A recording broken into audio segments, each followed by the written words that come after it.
Okay, I would like to make an update on my what's it called, exporter for my file format.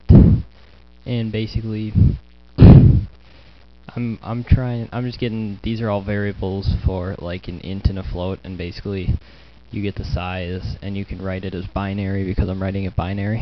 It makes stuff easier.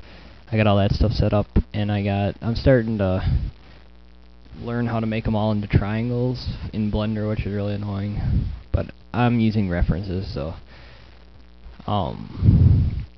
this does nothing in one sec. It's gotta move you down here.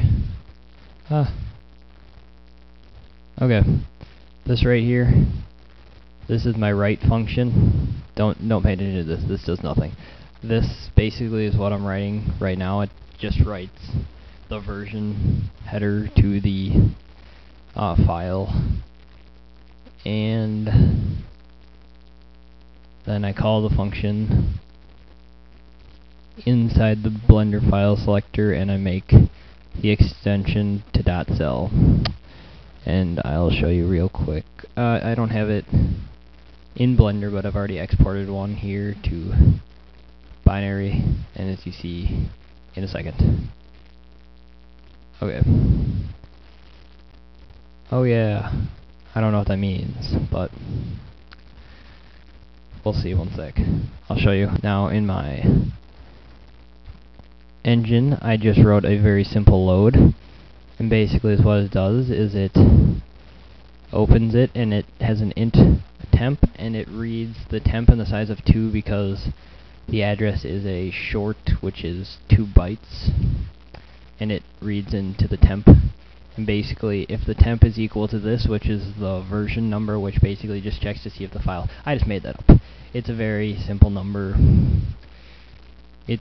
I forget what it is. You'll see what it is in a second. And if it succeeds in finding this number, it'll print sweet, this worked. It'll output the temp no matter what. And if the temp equals a different number, which I did it one number off just to check to make sure it wasn't multiple values, 'cause 2 values. And if nothing happens, it'll just print this out. So let's try it.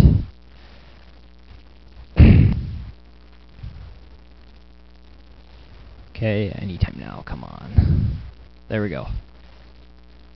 Boom, sweet, this worked. Oh yeah, and all those end lines. So it found it, and this is the number it actually represents. And no error, because I was checking for GL errors before, because I was getting one. Whoops. And basically those are my FPSs, which for some reason they stopped printing out. They shouldn't have. Oh well. Yeah, I get crappy FPS with the screen recorder, but that's what I've been doing, so.